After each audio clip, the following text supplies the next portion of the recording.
আসসালামু আলাইকুম এভরিওয়ান, ভাই বোনেরা। এই যে এখানে আমি প্যান বসিয়ে দিয়েছি। প্যানের মধ্যে কিছুটা বাটার দিয়ে দিলাম, তারপর একটু সাদা রান্নার রেগুলার তেল দিয়ে দিলাম।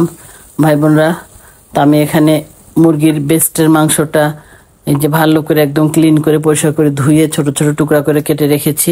আমি এটা দিয়ে একটা মুরগির বেস্টের মাংসের পুর তৈরি করে ফেলবো। ভাই বোনরা, স্ন্যাক্স খেতে কে না পছন্দ করে বলুন? ছোট বড় আমরা সবাই বিভিন্ন রকমের স্ন্যাক্স খেতে পছন্দ করি। তো এই যে ভাই বোনরা, আমি এর মধ্যে কিছুটা রসুন কুচি দিয়ে দিলাম। এখন এই নাড়তে নাড়তে রসুন কুচিটা যখন একটা সুন্দর ফ্লেভার বের হবে, তার মধ্যে আমি কিছুটা পেঁয়াজ দিয়ে দিব। আসলে ভাই বোনরা, আমি এভাবে বেস্টের মাংস পুর তৈরি করে মাঝে মধ্যে ঘরে রাখি। কারণ কি, আমার বাচ্চার জন্য আমাকে প্রায় দিন সন্ধ্যার নাস্তা করতে হয়। তখন দেখা যায় যে চট করে আমি একটা ময়দার ডো বানিয়ে তারপরে পুর তো আমার তৈরি করাই থাকে। পুর বের করে নিয়ে ফ্রিজ থেকে আমি যে কোনো একটা স্ন্যাক্স তৈরি করে বাচ্চাকে তাড়াতাড়ি দিতে পারি। ভাবলাম আমি ভাই বোনদের সঙ্গে এটা শেয়ার করি। এই যে ভাই বোন, আমি এখন পেঁয়াজ দিয়ে দিলাম। এই পেঁয়াজ কিছুটা নেড়ে চেড়ে এর মধ্যে আমি বেস্টের মাংস দিয়ে দিব। এই যে বেস্টের মাংসগুলি আমি দিয়ে দিচ্ছি। এই যে কিছুটা চিলি ফ্লেক্স দিয়ে দিলাম, লবণ দিয়ে দিলাম আমার স্বাদ মতো।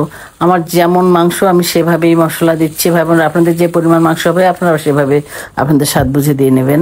এই যে আদা রসুন পেস্ট দিয়ে দিলাম।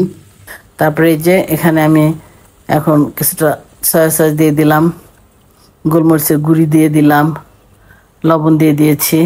এভাবে আমি কিছুটা ভুনিয়ে নিয়ে কষাই টষাই তারপরে এই যে এর মধ্যে আমার নিজের হাতের করা মেয়োনেজ এবং কিছুটা টমেটো সস দিয়ে দিচ্ছি।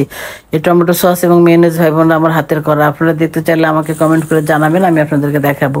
তারপরে এভাবে এই যে মেয়োনেজ টমেটো সস দেওয়ার পর কষাতে কষাতে যখন উপরে তেল ভেসে আসবে, লাল লাল হয়ে যাবে, একটু আঠালো আঠালো হবে, তখন ভাই বোনরা আমি এটা নামিয়ে ফেলবো। আপনারা এভাবে ভাই বোনরা মুরগির বেস্টের মাংস পুর তৈরি করে রাখবেন, তাহলে আপনাদের অনেক সুবিধা হবে। যে কোনো স্ন্যাক্স যখন মন চাবে তখনই আপনারা তৈরি করে বাচ্চাদেরকে দিতে পারবেন। যেমন pizza, pasta, burger, mini Sharma. এই যে ভাই বোনরা, আমার বেস্টের মাংসের পুরটি তৈরি হয়ে গেছে। এই যে আমি এখন প্লেটে নামিয়ে নিচ্ছি। এটা ঠান্ডা হয়ে গেলে আমি বক্সে সুন্দর করে ভরে ফ্রিজে রেখে দিব। তো ঠিক আছে ভাই বোনরা, আপনারা অনেক ভালো থাকবেন। ভিডিওটি ভালো লাগলে আমাকে সাবস্ক্রাইব এবং ফলো করে আমার পাশে থাকবেন। আল্লাহ হাফেজ।